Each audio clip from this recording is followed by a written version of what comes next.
he uses gravitational magic to hold back stars. Radon is fire. Who was Lord? This shit feel like a movie, bro. Melania Mikola. You about to blow my whole shit, bro. Let me tell y'all something. I'm back with another VV video. Elden Ring's Demigods. Again, I've already watched 2 lore videos at this point. Some with conflicting ideals, but I think that's the point of this game. I'm gonna assume that I know most about the Demigods.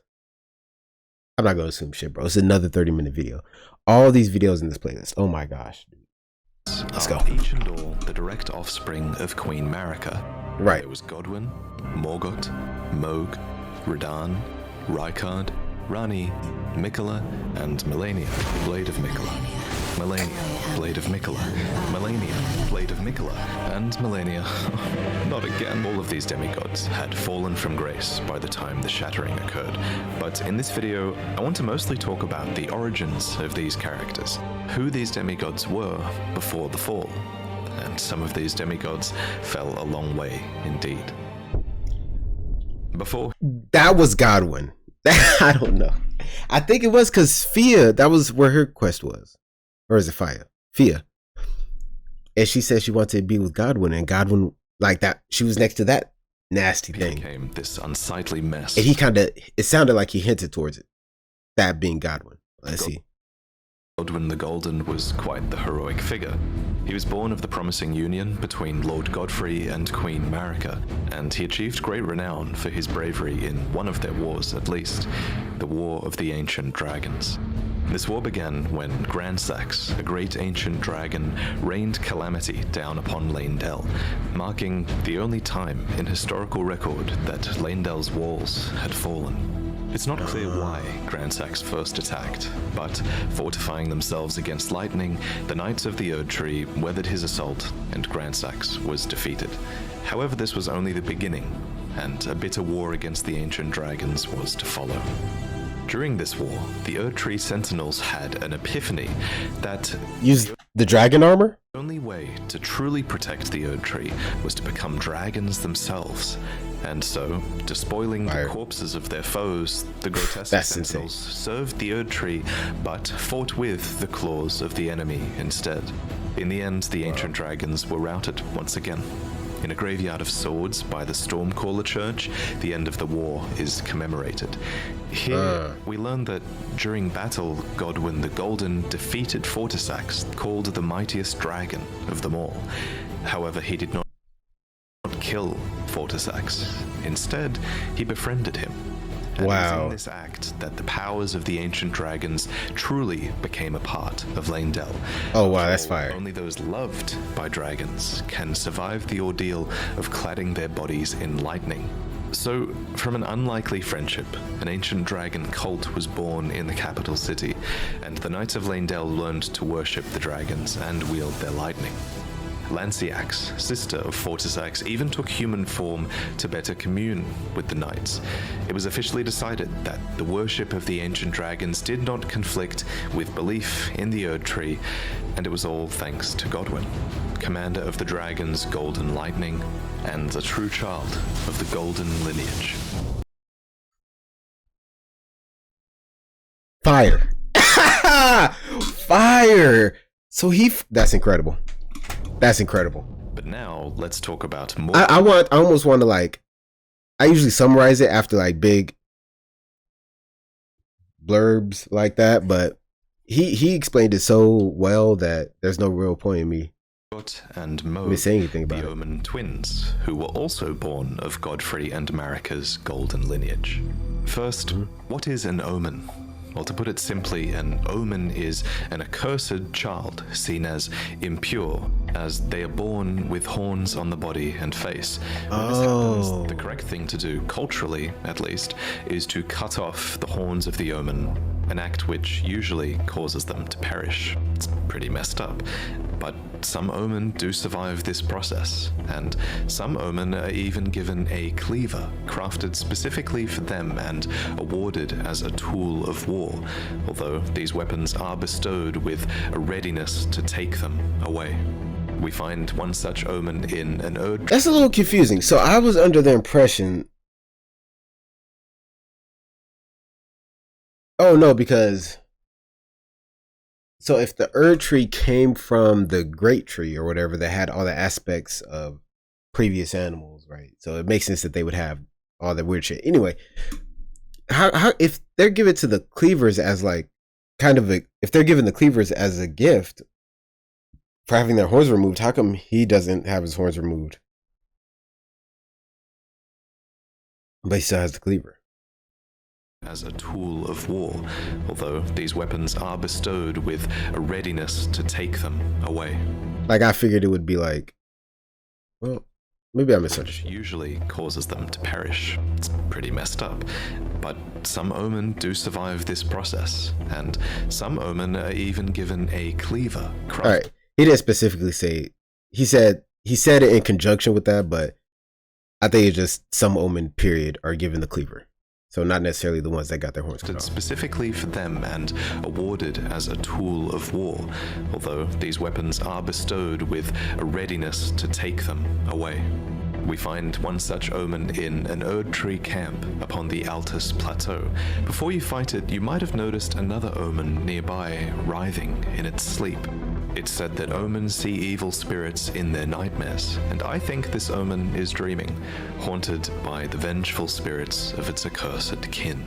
This brings us to the Omen Killers, who are horrifying butchers of twisted conscience. They wear these horned masks that make a mockery of the Omen's nightmares, and these butchers hunt the Omen and amputate their horns. Oh, that's why their swords are like... Oh, was named Rollo. That's a famous fire. Perfumer who had to imbibe a physic to rid himself of emotion so that he could better perform his tasks. Remember, It seems many omen have their horns excised when they're very young. That's definitely disturbing enough to warrant an emotion-killing physic in my book. However, if the omen is born of royalty, then their horns are not cut off, but the omen is kept underground, unbeknownst to anyone, imprisoned for eternity. By way of example, you would have seen all kinds of omen confined to the sewers beneath Leyndell. Okay. Why are omen considered to be accursed in the first place? Some of them are clearly intelligent, so what's inherently wrong with being born with horns and great strength? Talk about It's important to remember, I think, that this curse might only really exist in the context of the Golden Order. After all, those afflicted with omen horns are not able to return to the Erdtree for rebirth. Really? Inferred from the seedbed curse, remembrance of the Omen King. Those afflicted with omen horns are not able to return to the Erdtree for rebirth and are said to be born outside of its grace. But why does the Golden Order disavow the omen then? Well, it's hard to say for sure, but my working theory is that it's to do with the Crucible. According to this ancient incantation, horns were once an aspect of the Erdtree's primordial crucible, where all life was once blended. Yeah, this is the tree I was talking about. With the exception of a couple of crucibles. It's also possible that the crucible isn't the place, rather it could be a crucible of conflict. Crucible where all life was once blended together. Right. And with the exception of a couple of crucible nights in and around Leyndell, we know that the Golden Order has started to distance itself from most things that touch upon the crucible. While things like horns, knots, feathers, and scales once grew on the human body and were considered signifiers of the divine, now they are disdained as impure. Right. Okay, he mentioned this in his work. Advanced. We learned this. Additionally, Margit has a tail, and Moog gains feathered wings in phase 2. These are also aspects of the crucible. Disdained as impurities as civilization has advanced. We learn this from the knot. I kind of wish that he put those, like he made it a little bit more noticeable, the text at the bottom of the screen, because he be talking. He be doing his thing with that, like, you know, the little side notes. By omen, or dropped by omen killers, no less. Unfortunately for the Order of the Erdtree, these once divine impurities seem to crop up in some births, whether they like it or not. Almost like it's a genetic trait, as if it touches upon the crucible at the root of the Erdtree. And so you have to ask, is it really a curse to be born as a graceless omen? Well, as with most curses in these games, I think that depends on your perspective. In any case, Mohg and Morgoth were omen royalty, and thus they were born into a wretched mire far below the earth, horns and all. Here they were kept under the strictest confinement. Each of them were bound with charmed shackles that were covered in roots or thorns and bathed in golden magic. As noted by Kellogg, these thorned shackles bear resemblance to troll shackles. It seems very few people were supposed to know that they even existed.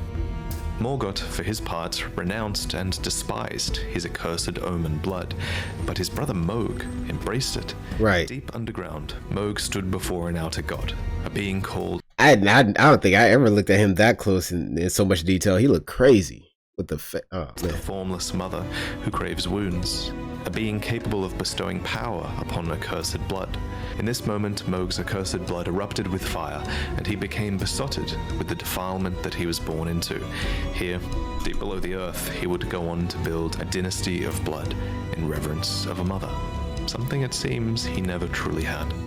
As for Morgoth, he was born into the same accursed fate as his twin brother, but despite not being blessed with grace, he loved the Erdtree all the same, and even took it upon himself to crawl out of the sewers and become the Erdtree's protector when the Erdtree needed him most. In the end, he rightfully became the Omen King and Lord of Leyndell.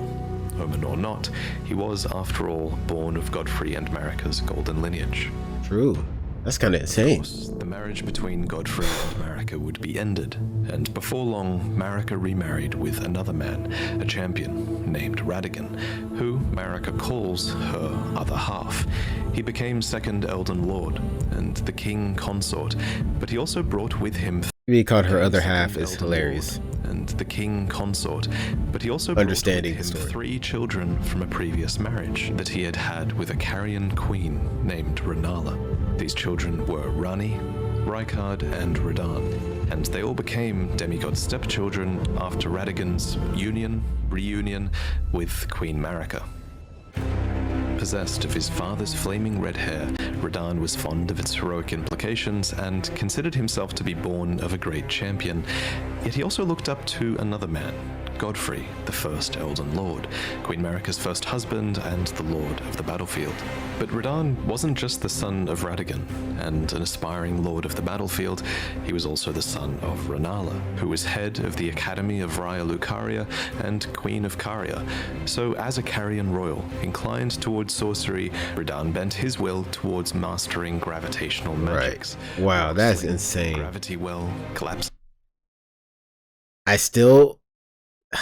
This just further cements the feeling that Radahn is the most interesting of the demigods.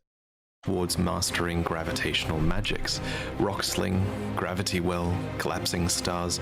These techniques were taught to him in Sellia, the town of sorcery, all so he would never have to abandon his beloved but scrawny steed. That said, before... But the Godwin is up there too. He's pretty cool. His powers would be put towards a more cosmic purpose than simply allowing him to ride his own horse. Radahn was taught gravitational magic by an alabaster lord, a member of a race of ancients with skin of stone who was said to have risen to life when a meteor struck long ago. And when his lessons were complete, Radahn uttered these chilling words. Thank you for your tutelage. For now, I can challenge the stars. And of course, he did conquer the stars, and the very constellations would be halted by his strength. Right, which is have to ask, crazy. Why? That is actually insane. Now that I'm understanding and not just like taking it at face value, he literally uses gravitational magic to hold back stars. Radahn is fire. Why was it necessary to conquer the stars in the first place? Well, I have a couple of theories. Oh God! One is that Excuse me. In the first place, Well, I have a couple of theories. Theory 1 is that it was done in self-defense. After all, according to the sword gravestone, Radahn was protecting Celia. What's more, gravitational magic has destructive power, and many gravitational beasts are proof of that destructive power. A being named Astel had even come down to the lands between in the past and destroyed a place called the Eternal City. That's the like crazy looking galaxy guy that you fight, right? What's more, Celians are descendants of the Eternal, positioned right above the Eternal City underground, so there is an argument to be made for Radahn purely defending Celia for some reason here. But it's possible for Radahn to have fought in this conflict and to have made the first move as well. So this is theory 2, that Radahn conquered the stars as a preventative measure in service to the greater will. According to a set of astrologer items, the night sky cradles fate. There's even a banished sect of people called the Nox, who live deep below the earth in eternal anticipation of the coming age of stars and their Lord of Night. Long ago, these people invoked the ire of the greater will, so it would make sense that those in service to the greater will might have sought to arrest the stars and put an end to this fate. What's more... Wait. According to a set of astrologer items, the night sky cradles fate. There's even a banished sect of people called the Nox, who live deep below the earth in eternal anticipation of the coming age of stars and their Lord of Night.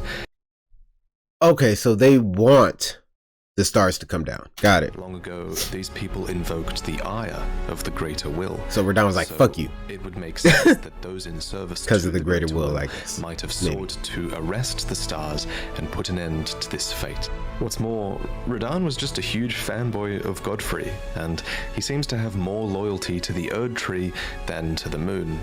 Finally, the telescope item description says that the fate once writ in the night skies had been fettered by the Golden Order.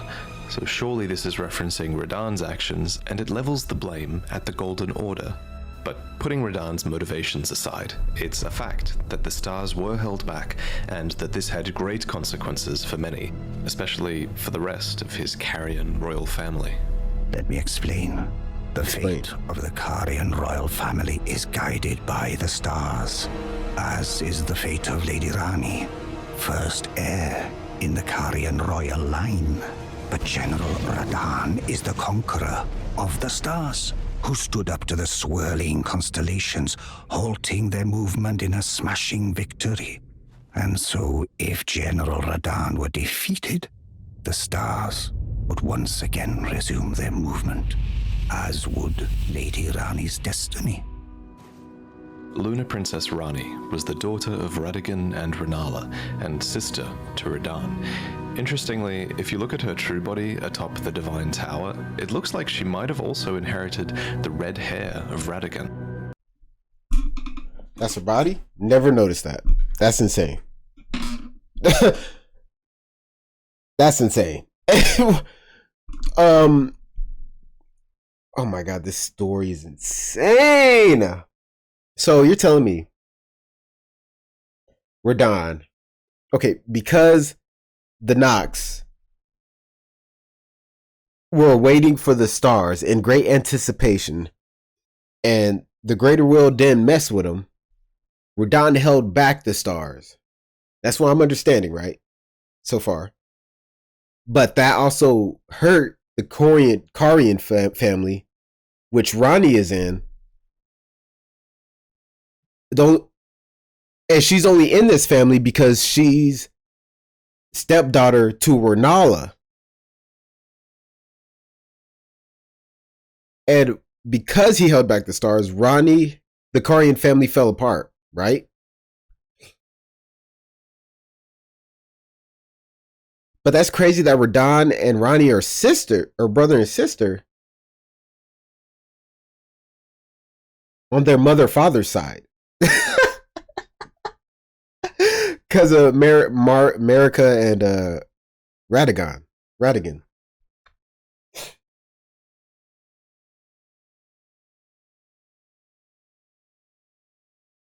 who are the same people. And sister to Radahn.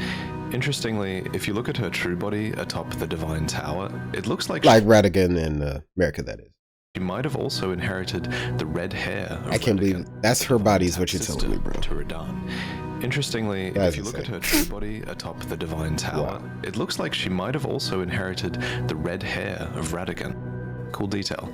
But unlike her brother, Radahn, she quite clearly took after her mother more, who was Rennala, head of the Carian royal family. The House of Caria has this storied history, one that seems to go way back to the astrologers. In the Carian Manor, we find one of their treasures, the Sword of Night and Flame. It reads, astrologers who preceded the sorcerers established themselves in mountaintops that nearly touched the sky and considered the fire giants their neighbors. Rennala herself was an astrologer, always chasing the stars in her youth. Then she met the full moon, and in time, the astrologer became a queen, establishing the House of Caria as royalty. Caria appears to have a matriarchal hierarchy, with multiple princesses and Carian knights that serve as their retainers. Now, however, there is only one princess, Ranni, daughter of Rennala.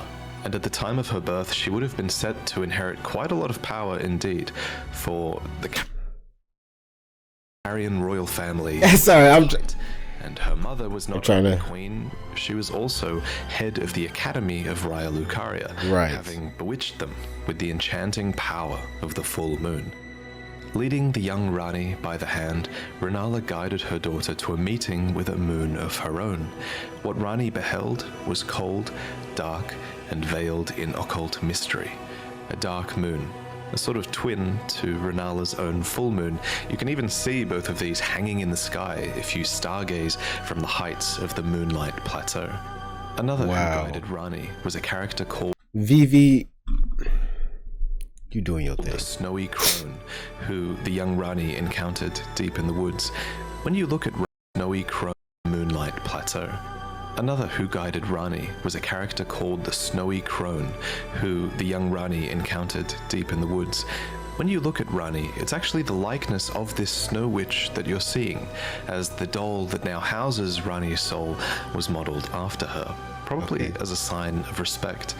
Clearly, Ranni looked up to this mysterious woman. She became Ranni's secret mentor, and she even knew about the Dark Moon, teaching the young Ranni to fear it as she imparted her cold sorceries. So, what do these moons represent? That's just a theory, but I think the moons kind of act as guides. The lost black moon of Noxtella, for example, was the guide of countless stars. What's more, Ranni and Rennala were heavily influenced by their moons. Rennala's moon bewitched the academy that she became the head of, and Ranni's dark moon, for its part, also imparts wisdom and leads a voyage in the Age of Stars ending. They could even be outer gods. And yet, for all of this guidance, Caria and Liurnia as a whole have experienced steep decline. Radagon betrayed the House of the Moon. Radahn locked the stars out of motion. The Academy town is flooded to the north. Caria has been ruined in the west, and the stars and moon have gone their separate ways. Nevertheless, Ranni, last princess of Caria, remains, carefully setting new plans into motion. Sibling to Ranni and Radahn was a man named Rykard, who was Lord. This shit feel like a movie, bro. the cinematography, have I talked about his voice? I have. He got a smooth voice.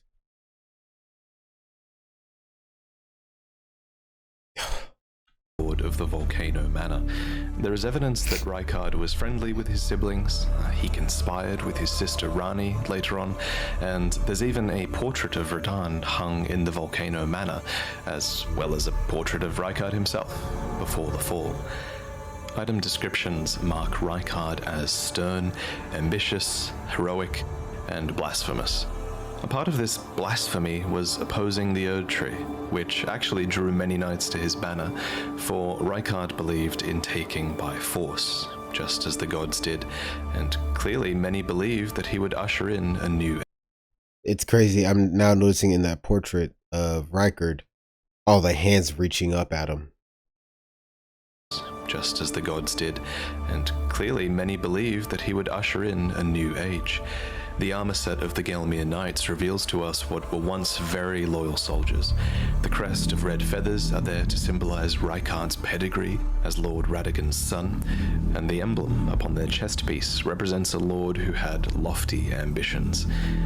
However, as Rykard delved into the ancient secrets of Mount Gelmir, he came across the immortal Great Serpent, an ancient deity that aligned with Rykard's ambitions. And so, Rykard fed himself to the Great Serpent so that he might devour, grow, and live eternally. Alas, this was too much for his knights, and they believed that their master's heroic ambitions had degenerated into mere greed. Wow. So they searched desperately for a weapon with which they might halt their lord, and they found it too. The immortal serpent had lived for a long time, and so there was also a weapon to kill it that had been designed long ago as well, a serpent hunter. But it was too late. As the Lord lost his dignity, so too did the knights lose their master. Not that it bothered Rykard. Now we can devour God together. That voice acting is insane. Next, we need to discuss Melania and Mikola. These two were twins as they were born. No, Rykard, please. Anyway, as you know, Radagon's marriage with Rennala did not last. Afterwards, he returned to the Golden Order and became Queen Marika's consort. But what I haven't yet mentioned is that together they were blessed with two demigod children, the so-called twin prodigies. Now, in the last lore video, I briefly proposed that these two twins were born after the Shattering, after Radagon and Marika had merged together to become a single god. However, I've since changed my mind. I think Melania and Mikola were clearly born before the Shattering. There's just so much proof that these two twins were a force that were influencing the world long before the Shattering took place. Anyway, both of these twins were born afflicted. Specifically in the Japanese text, it's said that their births were vulnerable. Mikola was born afflicted with eternal youth, and Melania, for her part, was vulnerable to rot.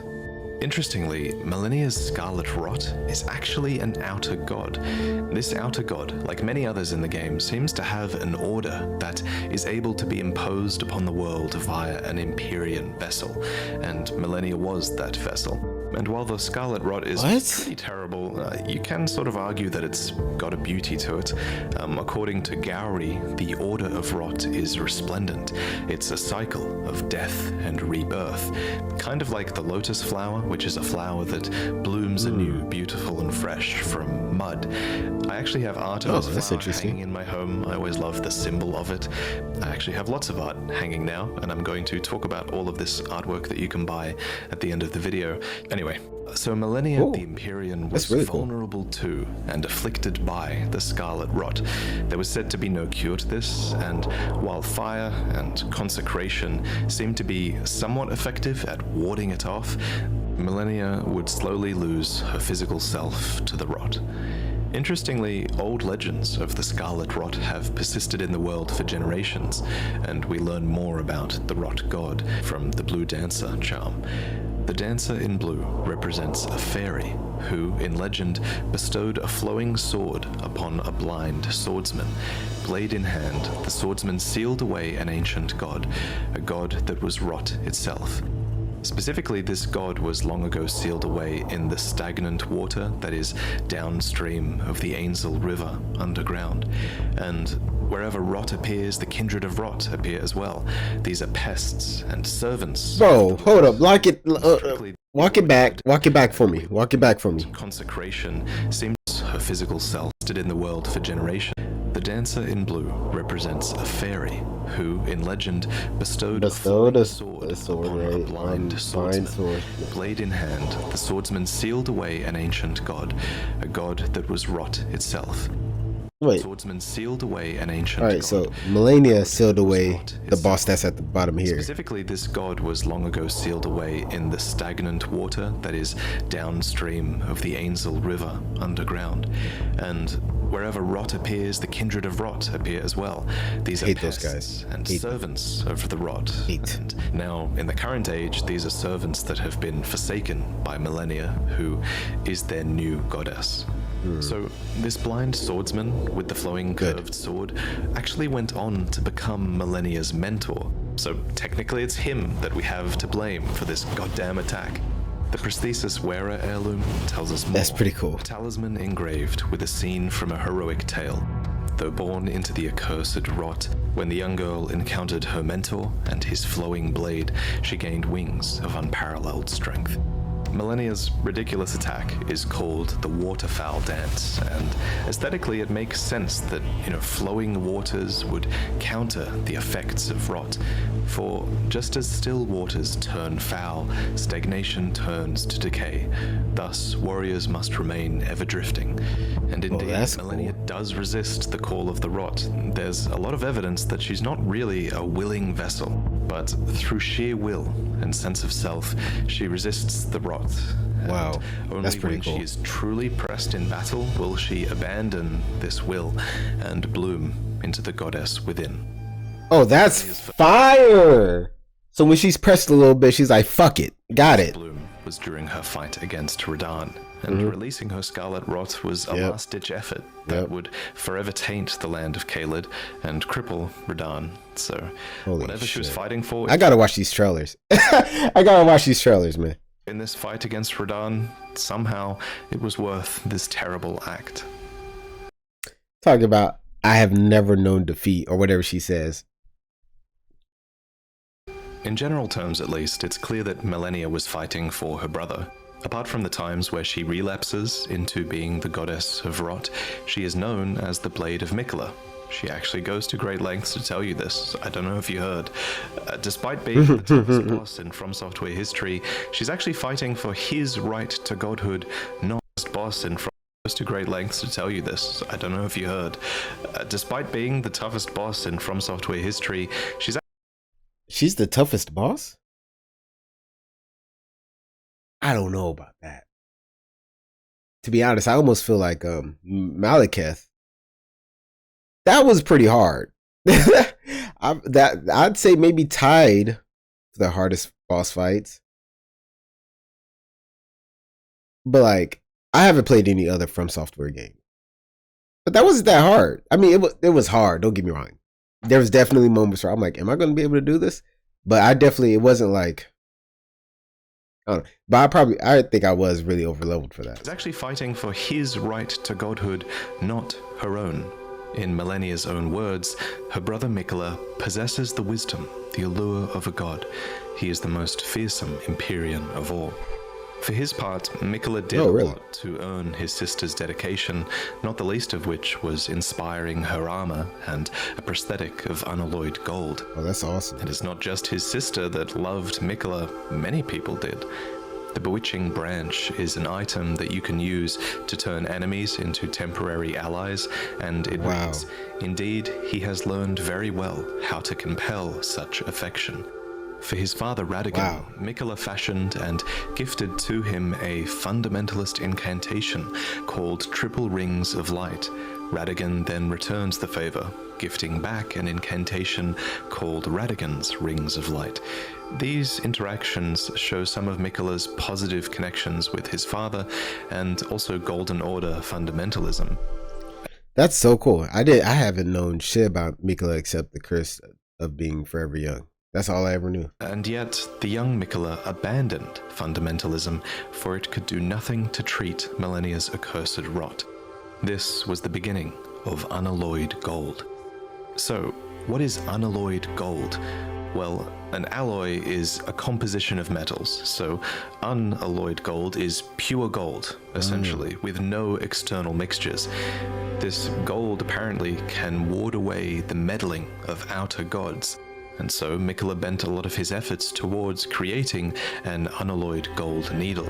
Specifically, this needle was crafted for his sister, to ward off the rot god and forestall the effects of the incurable rotting sickness. We see the bond. That explains why you can use it in the one quest with Millicent. I haven't seen that, but I will. Between the siblings as well when we visit curable rotting sickness. We see the bond between the siblings as well when we visit Miquella's Erdtree. We see a statue of a one-armed woman embracing a child, Miquella.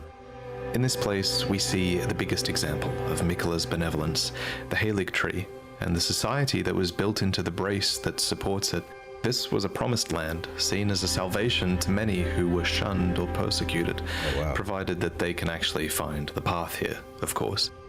And like many other Empyreans, Miquella seems to have had the will within them to create a new order, and his is an order that's somewhat modeled on the ones that came before it. The biggest thing is that the Erdtree is clearly inspired by the Erdtree. But the difference is that Miquella's Erdtree is said to be accepting of all, even those the Erdtree shuns. Miquella himself was once embedded inside of the Erdtree, and he watered it with his very own blood since it was a mere sapling. Tragically, however, he was ripped out of this womb during the Shattering, and his Erdtree ultimately failed to grow into an Erdtree, becoming a misshapen husk instead. Oh, wow. But that's the story for another day. There's also a ton of cut content to do with Miquella, and he's one of the most mysterious demigods, who I'm sure we'll learn about more later. Yeah, for sure. There's one more thing that I want to mention before I go. It's kind of one theory I had during the making of this video. So, Miquella and Malenia each have their own butterflies. Malenia's is the Aeonian butterfly, which inhabit the swamp of Aeonia and are rumored to come from the wings of the rot goddess herself. And I think it's fair to say that Miquella's butterfly is the nascent butterfly, which appears as if it's just emerged from its cocoon for its entire life. This is a reference to Miquella's eternal youth and his cocoon in the Erdtree. But there is, of course, a third butterfly, right? There's the smoldering butterfly. It's said to be an eternally burning butterfly that serves as kindling.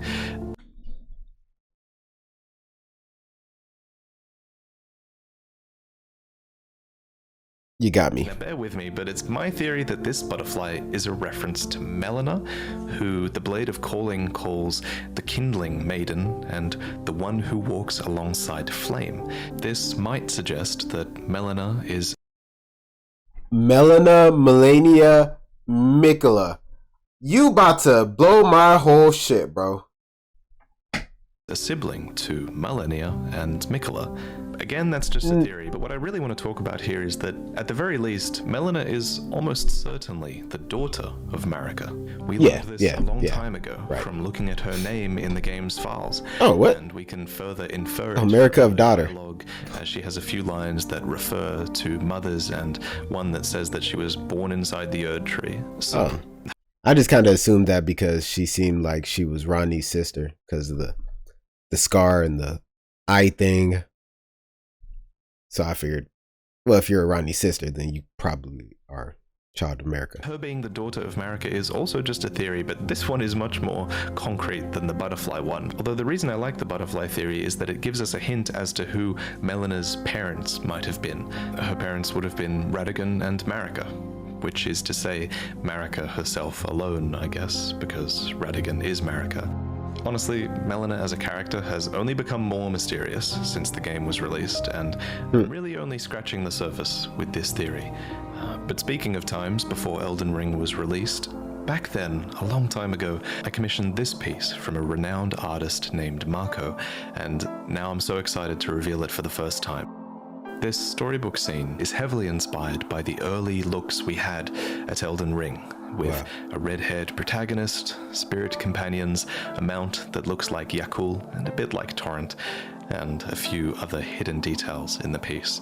This piece and all of my other prints are now available over at Spring, where you can actually buy them fully framed and ready to hang. They actually ship with a beautiful frame. The frame itself is a nice black satin finish, and you can even opt for a white border around the print, which I think looks really classy in certain cases. Yeah, I think it looks good. I think these posters are a cool way to support the channel and artists, and for you to actually get something in return that will make your room look better. So check out my prints if you're interested. That is awesome. But this is the end, and thank you for watching. I'll see you next time. That's Vivi, y'all. The man. Hope you guys enjoyed the video. If you did like the video, go to the original video. Leave a like if you want to. Other than that, keep your head up. Peace. I'll walk through the valley of the shadow of death, and I fear no evil because I'm blind to it all.